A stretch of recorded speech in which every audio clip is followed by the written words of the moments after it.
Marianne Rafferty. Arizona Senator John McCain, we're just getting word, war hero John McCain has died.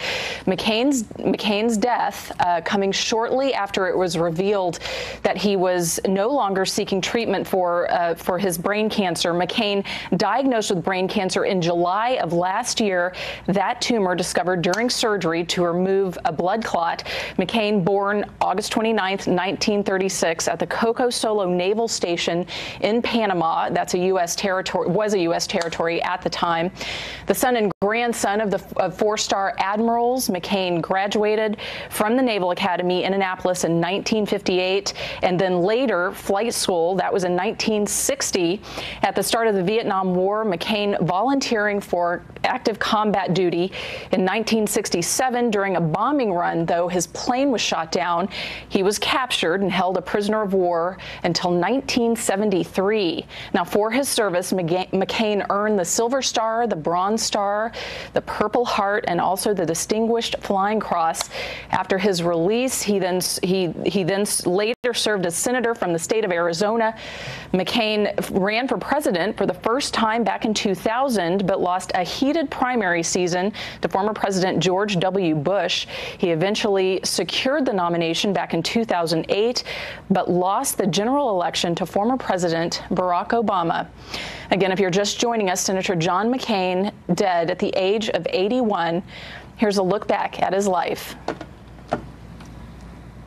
John Sidney McCain III was born in 1936 at a naval air station in the Panama Canal Zone.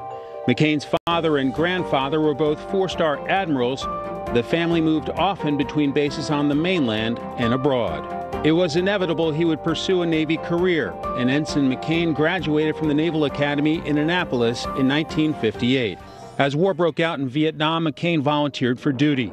He flew attack planes against the North Vietnamese and escaped serious injury in June 1967 when a rocket aboard the aircraft carrier USS Forrestal accidentally struck McCain's plane. Explosions and fires killed 134 people. I felt this tremendous blow to my airplane and saw the fire coming out, so I probably had reacted a little more quickly than those in the planes near me. Some of those in the planes near me didn't survive. On his 23rd air mission on October 26, 1967, his plane was shot down, this time during a bombing mission over Hanoi. The North Vietnamese captured him and moved him to the infamous Hanoi Hilton prison. He was terribly injured, fractured arms, broken knee, left arm was out of the socket. He had not been fed, and basically he was starving to death. McCain's captors offered him early release because he was an admiral's son, but he refused. He endured torture and more than 3 years in solitary confinement. He said Air Force Colonel Day saved his life. Bud Day was the most steadfast, the most inspirational, and the toughest of anybody that I must have something to do with his Iowa upbringing. McCain was released in 1973 and awarded Silver and Bronze Stars, a Purple Heart, and the Distinguished Flying Cross. His wounds left him with impaired physical abilities for the rest of his life.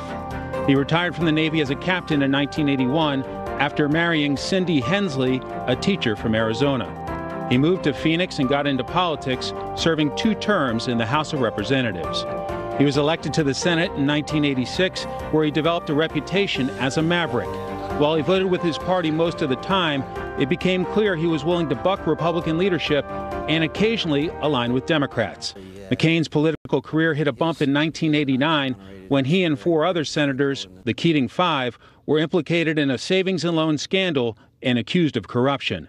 A Senate Ethics Committee investigation found that though McCain used poor judgment, he was not guilty of any wrongdoing. McCain said that experience inspired him to co-author the McCain-Feingold bill on campaign finance reform with Wisconsin Senator Russ Feingold, which finally passed in 2001. And as chairman of the Senate Commerce Committee, he took on the tobacco industry with legislation to increase cigarette taxes. McCain published a memoir, Faith of My Fathers, in 1999. It became a bestseller and later a film. In the meantime, he announced his candidacy for president, appealing to independents and traveling aboard the Straight Talk Express.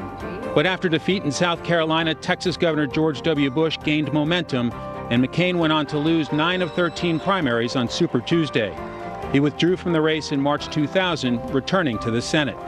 The senator threw his support behind President Bush and the Iraq War, but he later criticized the Bush administration for not sending enough troops to Iraq. He became the first Republican senator to demand Defense Secretary Donald Rumsfeld's resignation. We're in one heck of a mess in Iraq, and the American people told us loud and clear last week that they're not happy.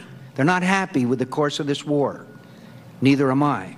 He also continued to partner with his colleagues on the other side of the aisle. McCain and Democratic Senator Ted Kennedy made a push for comprehensive immigration reform, though the legislation failed to pass both houses.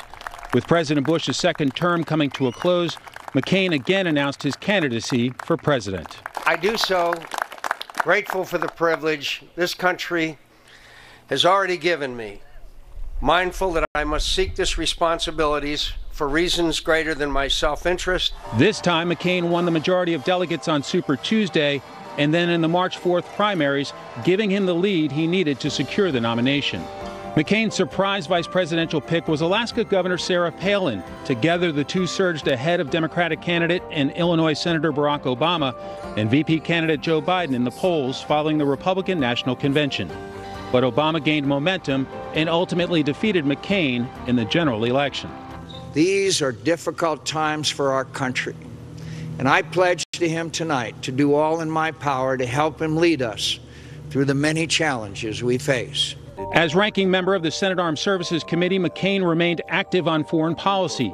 He rallied for military intervention in Libya against Muammar Gaddafi, pushed for democratic reforms in Egypt, and called for withholding U.S. aid to the Egyptian army after it ousted President Mohamed Morsi and his Muslim Brotherhood party.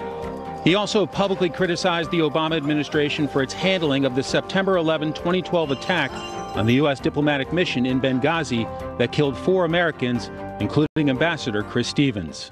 Have no doubt, we are holding the President of the United States responsible, and he is responsible, and he has given contrasting versions of events to the American people. In 2015, McCain became chairman of the Senate Armed Services Committee and used the platform to push for an expanded U.S. military presence in Iraq and Syria and a new strategy in Afghanistan. We need to have a strategy to win. The strongest nation on earth should be able to win. As the 2016 presidential election candidates began to emerge and he campaigned for his own Senate re-election, McCain pledged to support the eventual Republican nominee. He later pulled his endorsement of Donald Trump, citing their differences on public policy issues like national security and Trump's controversial comments about women. Then, in the midst of his 6th Senate term, he underwent surgery to remove a blood clot above his left eye and was later diagnosed with an aggressive brain tumor. Despite a poor cancer prognosis, he remained a dominant voice in the Senate, at times going against his own party's efforts to repeal and replace Obamacare. In July 2017, some senators audibly gasped as Arizona senator gave a memorable thumbs-down gesture on the floor. McCain cast the deciding no vote, which killed the GOP's health care measure. All this as McCain released another memoir in his final days, The Restless Wave, a brutally honest assessment of his highs and lows, personal and professional. The Maverick senator offered this candid assessment, writing, "I'm not sure what to make of President Trump's convictions. His reaction to unflattering news stories, calling them fake news, whether they're credible or not, is copied by autocrats who want to discredit and control the free press. Flattery secures his friendship, criticism his enmity." In an audiobook excerpt, the man who made public service his life's passion reflected on what he considered his unfinished legacy. Maybe I'll be gone before you hear this. My predicament is, well, rather unpredictable. But I'm prepared for either contingency, or at least I'm getting prepared. I have some things I'd like to take care of first, some work that needs finishing, and some people I need to see. And I want to talk to my fellow Americans a little more, if I may. John McCain is survived by his wife Cindy and 7 children. In Washington, Mike Emanuel, Fox News.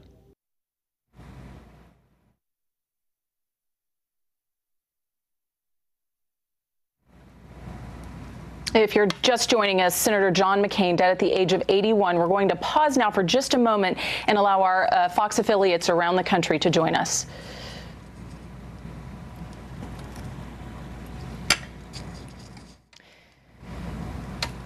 If you're just joining us, this is a Fox News alert. Arizona Senator and war hero John McCain has died. McCain's death coming shortly after it was revealed that he was no longer going to seek any treatment for brain cancer that he was diagnosed with in July of last year. The tumor discovered during surgery to remove a blood clot. McCain was born August 29, 1936 at the Coco Solo Naval Station in Panama. That was a U.S. territory at the time. The son and grandson of four-star admirals. McCain graduated from the Naval Academy in Annapolis in 1958, later attending flight school and graduating in 1960. At the start of the Vietnam War, McCain volunteered for combat duty, and then in 1967, during a bombing run, his plane was shot down and he was captured and held as a prisoner of war until 1973. Now, for his service, McCain earned the Silver Star, the Bronze Star, the Purple Heart, and also the Distinguished Flying Cross. After his release from being a prisoner of war, he served as a Republican congressman, then also later as a senator from the state of Arizona. McCain also ran for president for the first time in 2000, but lost a heated primary season to former President George W. Bush.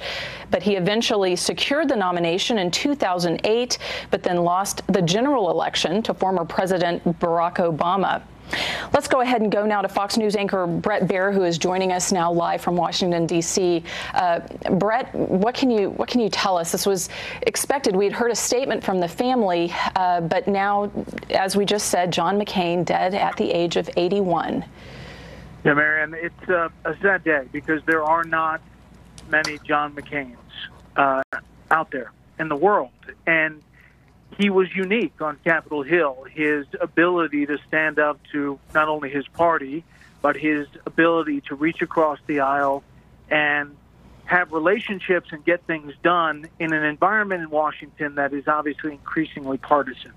John McCain was a unique figure. He always was, not only from the time that he served in Vietnam and spent that time in the Hanoi Hilton as a prisoner of war, but also as a senator, where he fought vigorously for the U.S. military. He fought vigorously for counterterrorism efforts against al-Qaeda and terrorists around the world, and also fought for regular order in the United States Senate. He is one of these figures that is kind of a lion of the Senate. If you think of the Senate, Ted Kennedy, Orrin Hatch, John McCain is a big name when it comes to the U.S. Senate. And it's a sad day. The 2008 presidential nominee, obviously taking a lot of controversy, and some conservatives really had a problem with his vote on Obamacare late in the night on the Senate floor with the thumbs down on repealing and replacing Obamacare, but gave one of his most impassioned speeches saying that regular order had to happen and that it wasn't about stuffing legislation down lawmakers' throats. He was somebody who stood up to power, and he was a unique figure in American history. And I think you can't really put your finger on many people who have served as much or the kind of service that John McCain has served the United States. And, you know, Bret, even though you didn't hear from him as much, you know, in the last years he was fighting cancer, he was still very much involved in a lot of the major votes that were going on Capitol Hill. He was, and, you know, considered coming back for several of them. You know, the defense bill that passed was named for John McCain, the chairman of the Armed Services Committee. You know, I covered the Pentagon for 6.5 years, and there would be, you know, different branches of the military who would have to testify in front of the Armed Services Committee, and specifically John McCain, and they would shudder because he would really get after them about, you know, pricing and what exactly they were doing for the betterment of the U.S. military. He was a big, big figure on Capitol Hill. And tonight, I think there are people on both sides of the aisle, an outpouring of support and statements supporting the family and offering prayers. All right, Brett. We're going to come back to you in just a moment, but our coverage will continue now on Fox News Channel on cable and satellite, so stay with us for much more on this. Again, if you're just now joining us, John McCain dead at the age of 81.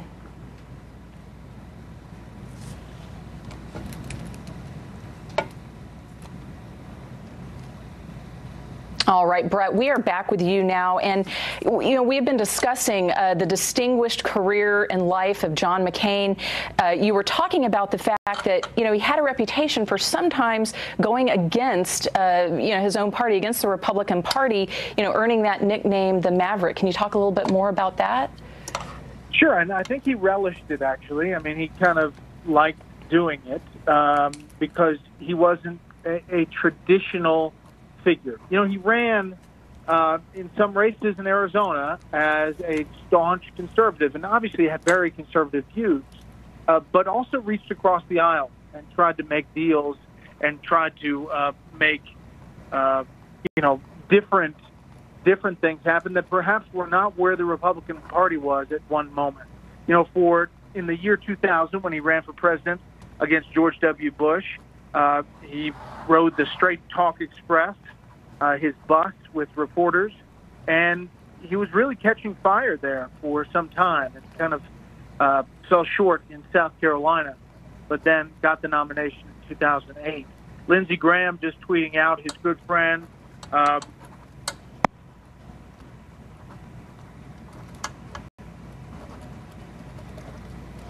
All right, I think we just lost Bret Baier. We're going to try to get back to him for more on this in just a few moments. But if you're just joining us, John McCain has died at the age of 81. He was an Arizona senator and also a war hero. His death coming shortly after it was revealed that he was no longer going to seek treatment for his brain cancer, a glioblastoma, a type of brain tumor, brain cancer. McCain was diagnosed with brain cancer back in July of last year, but the tumor was discovered during surgery to remove a blood clot. McCain was born back in August of 1936 at the Coco Solo Naval Station in Panama, which was a U.S. territory at the time.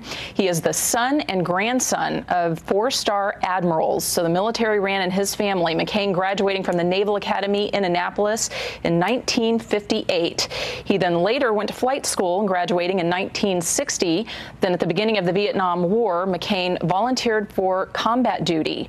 In 1967, during a bombing run, his plane was shot down and he was captured and held as a prisoner of war until 1973. For his service, he earned several top military honors, the Silver Star, Bronze Star, and the Purple Heart. We've got Bret Baier now back with us. Bret, we want to talk a little bit more about John McCain and his distinguished career, not just in the military, but, you know, serving the people of the United States as both a congressman and a senator from the state of Arizona. We were just talking about how he sometimes, you know, went against what was popular in his own party and voted his conscience. Can we talk a little bit more about that? Yeah. Well, sure. I was in the middle of giving you Lindsey Graham, Senator Lindsey Graham from South Carolina. Yes. His good friend just tweeted out, America and freedom have lost one of her greatest champions, and I've lost one of my dearest friends and mentor. I will need some time to absorb this, but I want Cindy and the entire McCain family to know they're in my prayers. You know, remember that when John McCain ran for president, Lindsey Graham and Senator Joe Lieberman, independent from Connecticut, Democrat who caucused with the independent, then won as an independent. They were the three amigos campaigning, and in part campaigning on reaching across the aisle. Lieberman often talked about how John McCain was a driving force, especially when it came to U.S. foreign policy and military policy. And obviously the party, the Republican Party, believed that he would be a strong candidate in 2008, and obviously fell to Barack Obama in that election in 2008. Since then, he has been a force. He has always been a force on Capitol Hill, and continued to be really up to his last days. You know, you talk about him being a force. You know, you often hear people talk about the fact that, you know, he voted his conscience, always voted his conscience, and voted against the repeal of the Affordable Care Act, which we had discussed earlier. Tell us more about that and how that, you know, affected how he was viewed on Capitol Hill. Well, I think on Capitol Hill was one thing, and the White House was another. I don't see a statement yet from President Trump, but Melania Trump has just tweeted out, "Our thoughts, prayers, and deepest sympathy to the McCain family. Thank you, Senator McCain, for your service to the nation." President Obama has just put a statement out saying, "John McCain and I were members of different generations, came from completely different backgrounds, and competed at the highest level of politics. But we shared, for all our differences, a fidelity to something higher, the ideals for which generations of Americans and immigrants alike have fought, marched, and sacrificed." He goes on to say, "Our heartfelt condolences to Cindy and the family from Michelle and Barack Obama." Obviously, the healthcare vote sticks in the craw of President Trump. He believed he had everything lined up, and John McCain made a stand there. And had it not been for John McCain's vote, that would have moved forward. And we don't know what that would have led to legislatively. But he was someone who would do that and kind of relish that role to stand on principle. And he made his case on the Senate floor, the last speech that he gave, saying that the country should get together and solve things that we agree on first, argue about things that we don't agree on, but fight about it in a process and a civil way on the Senate floor. And, you know, that's what we heard a lot. Again, him, you know, never really just